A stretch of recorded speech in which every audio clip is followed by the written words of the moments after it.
Have you felt like you've been looking for your inner awesomeness your whole life? You're in the right place. In this video today, I'm going to talk about 3 straightforward steps to finding your passion and inner awesomeness.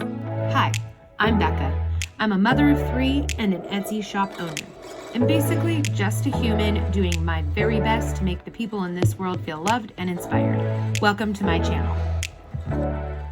Step 1. You were born awesome. You find your awesomeness in your belief about yourself. One more time. You find your awesomeness in your belief about yourself. I know you're asking, but how? How do I find my inner awesomeness? The incredible thing is that it's inside you right now. What do I mean it's inside you right now? I mean your awesomeness is who you were uniquely created to be. When you arrive in this world, people are in awe of the beauty of you. And that magic that comes from babies is still lingering all over you. That is still in you.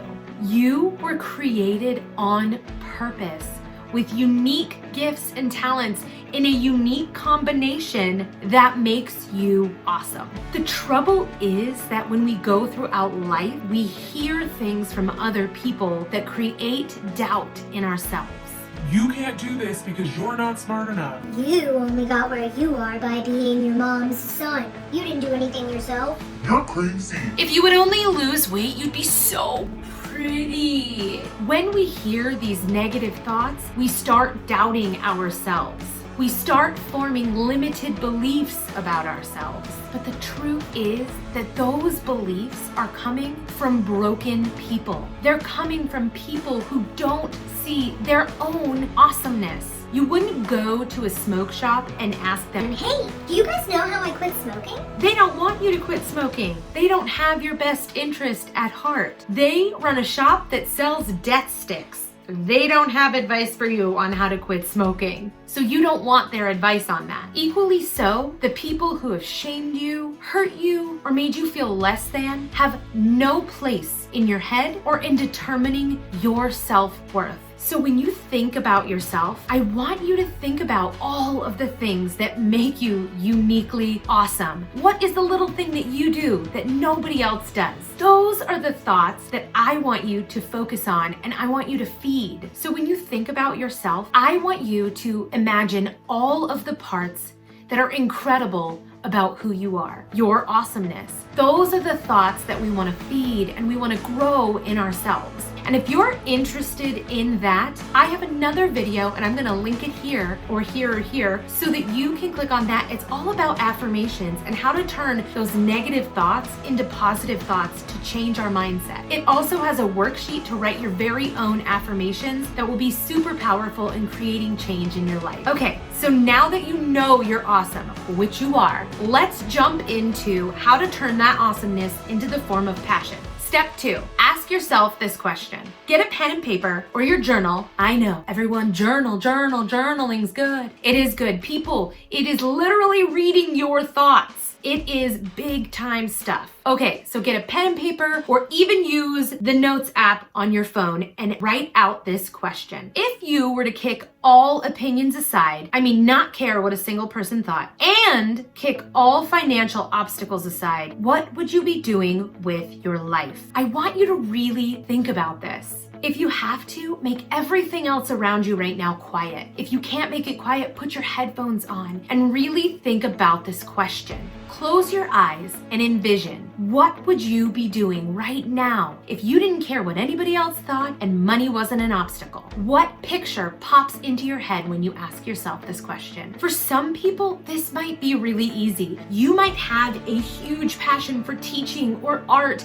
and those things just pop into your head right away and you can envision yourself in those roles. But for other people, it might be really tough. For other people, you might come up blank, and that is okay. I repeat, that is okay. I mean, seriously, you're a work in progress. It is about the process, not about the end result. So if you come up blank, which I did when I asked myself this question, here's what I'm gonna have you do. Try things out. Yep, Simple as that. Think about a list of a few things that excite you, energize you, or you think you might be interested in, and do those things on that list. Here's an example. I'm interested in helping people. So I may find that going and volunteering somewhere might be really helpful. I could volunteer at a nursing home, I could volunteer at church, or a homeless shelter, a soup kitchen, or a bunch of places, and I can test it out and see if that is really where my passion is. I think the key here is to know that you really do have to invest in yourself. This means investing your time into finding out what your passion is.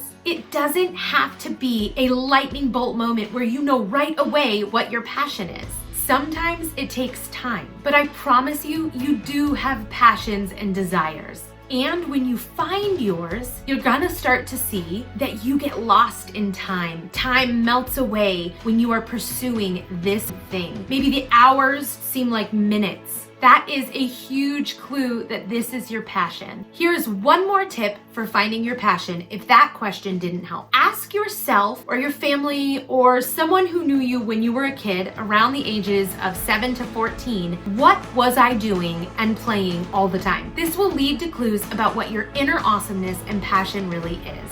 That is what makes you different from the rest of the world. So I have kids in that age bracket, and I asked my 11-year-old daughter this question. Gracie, what is your favorite way to spend your time? She said, I love obstacle courses, like the one at the bouncy place, and I love roller skating. I thought about that, and I see her all the time, so I have these unique insights as a mom to who she is. I can see in her the enjoyment she gets from encountering challenges and overcoming and conquering, and her love of movement and energy flowing through her body. This could obviously lead to so many different careers or paths for her. However, these two aspects keep her feeling alive, and that is what we are really after here. We want to be living an exciting life, a life that excites us. Step number 3. Step number 3. Take immediate action. So now do you have a better idea of your inner awesomeness and maybe where your passion is? Great. Now you need to get a piece of paper or your notes app and write down a list of 5 things you can do this week to try to pursue your passion or figure it out. I challenge you to try one item on your list this week as soon as possible. Don't lose momentum. You want to take active steps to pursue your passion. You have nothing to lose and no one to compare yourself to. You are uniquely awesome. If you encounter obstacles or hurdles, just know it's okay. Failure needs to be redefined in your mind. Allow yourself to see failure as a learning opportunity. You learned something, you lost nothing. As Thomas Edison says, I have not failed 10,000 times. I have not failed once. I have succeeded in proving that those 10,000 ways will not work. When I have eliminated the ways that will not work, I will find the way that will work. So those are the 3 steps. Let me recap them for you. Step 1, know you are awesome. You were born awesome. Step 2, ask yourself the question, if I were to kick all opinions aside, I mean not care what a single person thought, and kick all financial obstacles aside, what would I be doing with my life? And step number 3, take immediate action and do it today. I know you can do this, and I want to challenge you this week and challenge you now to share what action step you're going to be taking this week to pursue your passions or to find them out. Leave a comment below and let me know. And if you are seeing a comment, something else that someone is choosing to pursue their passion in, leave a like on that comment. Encourage one another. And if you know someone who might be going through a similar struggle to find their awesomeness and pursue their passions, share this video with them. If you like this video and you want more content like this, be sure to subscribe and like this video. Next week, I'm going to be answering the question, how to bounce back from feeling down. If you want to hear more about this, turn on your notifications so that you can be alerted when I upload this video and you don't miss it. Thanks for watching, and I'll see you in the next one.